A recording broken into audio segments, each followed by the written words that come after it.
Howdy folks, you're watching Deuce, and this is my brand new old axe. I bought this axe head off eBay for like 20 bucks or something, and it's an old school Collins axe. So I think I've already, we'll go into more details about this later, but I bought this. I had it sharpened professionally because it was very, very dull, and $8 versus an hour of my own time, that was an easy choice there.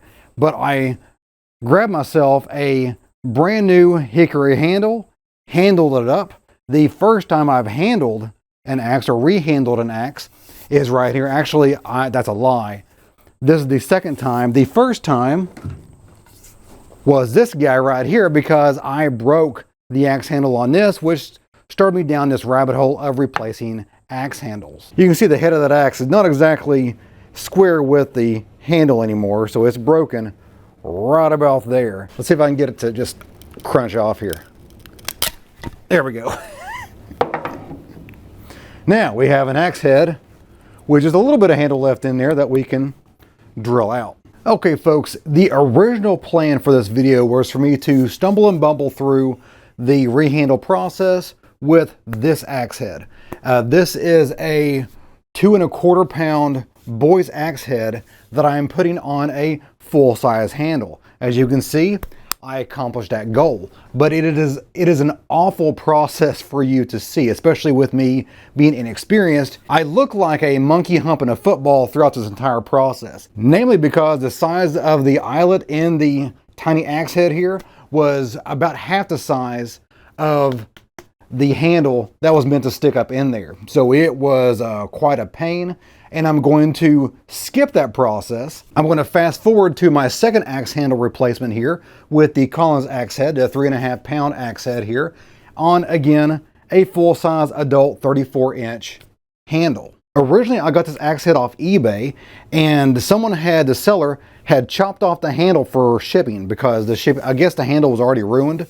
So it was just a handle stuck down inside the eyelet and the axe head itself. First step is to get rid of that nubbin in there, get rid of that old axe handle that's left inside the axe head, and I just had to drill around the wedge. Now both of these axes had single aluminum wedges like this.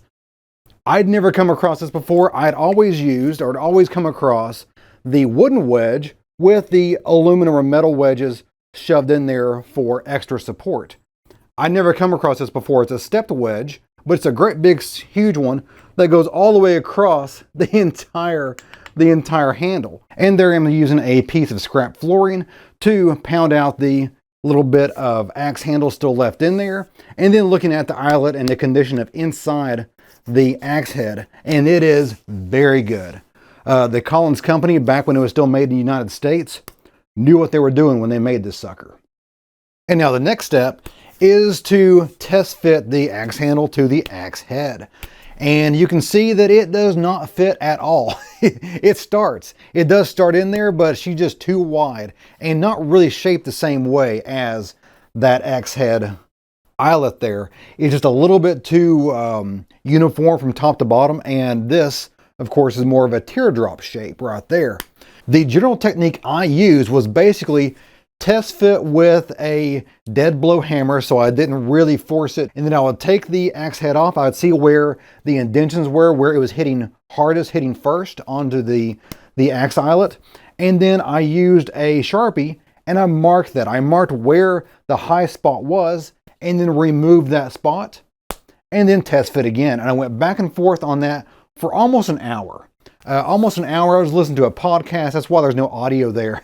I would listen to a podcast and just having a good old time test fitting this axe head to the axe handle until she finally fit all the way down to where I wanted it. Now, once you've sized the axe handle to the axe head, and she goes all the way down pretty much to where you want it to be, but not quite snug yet, then I use the old technique that I first saw on Wrangler Star. So I'm holding the axe upside down and I'm basically letting go with my hand at the same time hitting it at the top with a dead blow hammer. And that forces the axe handle into the axe head without having to figure out how to hammer on both sides of the axe head with this stump of axe handle sticking out the top. So I'll cut the part of the axe handle that's proud on top of the axe head, cut that off flush, and then I put the wooden wedge in there, and then the 2 metal wedges in there, which I think they're aluminum or steel. Let me use my Acme magnet here. And yeah, they are steel. So it comes with, the handle came with the wooden wedge and the 2 steel wedges as well. So I went ahead and cut off the axe handle flush. Then I hammered in the wood wedge, and then I hammered in the 2 individual steel wedges to keep everything nice and tight. Now I got this axe handle at Ace Hardware for 20 bucks, but right next to these axe handles was a huge display of axes for sale, just full-fledged factory-made axes, and they had Collins axes right there ready to go, except they were the new ones made in Mexico. And from what I've been told, the metallurgy of the axe head from Mexico is quite a bit softer than what you get from the US, from the old school US axe heads. So they won't hold the edge very long. They're very prone to getting broken, getting damaged, things of that nature. They're just not worth the 50 or 60 bucks. Whatever they were asking for it pretty much ended up being about the same price as I paid for this whole kit and caboodle, but the quality is much better. And you have the satisfaction of putting the handle on yourself. And the last step is pretty much the fit and finish of the axe handle. Now, these come with a layer of varnish on there, and that will irritate your skin to no end when you're out there actually using this as an axe. It looks great. If you're going to put this on a mantle, leave that varnish on there and it looks great. But if you want something that's going to last, it's going to feel good to the skin, to the hand, and all that good stuff, then what you want to do is strip off that varnish. You can sand it if you want to. I just put this whole thing in a vise and just slowly scraped with a knife. She's now all cleaned up. I did use a little bit of sandpaper down here and some of the hollowed out areas that I couldn't get to with the scraper. But for the most part, she is ready to go. The Collins axe is ready for work, except for one thing, which is a generous amount of boiled linseed oil. Man, this thing was so much easier to put together than that little boy's axe to put onto the big handle. I think that was a mistake. I'll tell you look at this. This will be the last blonde looking axe handle. Look at that. Holy crap. That is gorgeous. Make sure to get all that in there. Now I will be putting on more coats as the days go by.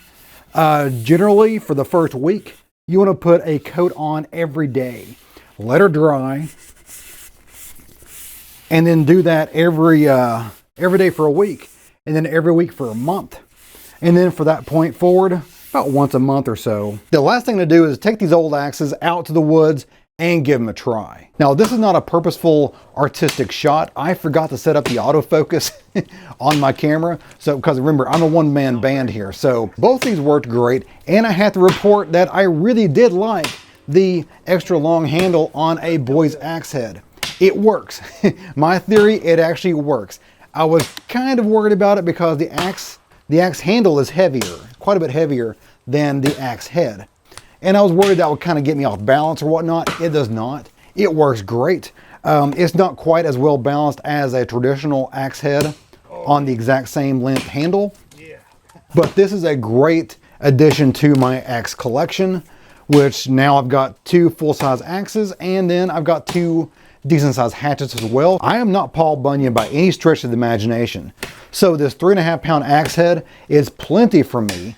Any kind of situation where I'd find myself where I would need a bigger axe head or a heavier axe head, I'm going to just use a chainsaw. At the end of the day, I use very few tools to get this axe rehandled. I would not hesitate to rehandle another one if I needed to. It was actually a joy to do, and you end up with a super nice looking product. I mean, look at that. Look at the grain on that. And this is not quite perfect grain, but is pretty dang close. Actually, the boy's axe handle, that is almost perfect grain right there. That's beautiful. When searching for an axe handle, you want the grain to go parallel with the axe head. You don't want it to go across anymore. Now, being kind of cattywampus to the side there, that is fine. That's what the other axe handle is. It's a lot about like this. But this is straight up and down perfect. If you were interested in rehandling your own axe head, watch a few videos and be prepared to Maybe buy 2 axe handles just in case, but it's really not hard of a job, and you end up with such a nice finished product. Well guys, that's it for me today. Hope you enjoyed it. If you did, give me a like and go subscribe. A lot more is on the way. If you have any comments, questions, show ideas, leave that in the comment box of the video. I try to answer as many of those as possible. And as always, you guys have a great day. See ya.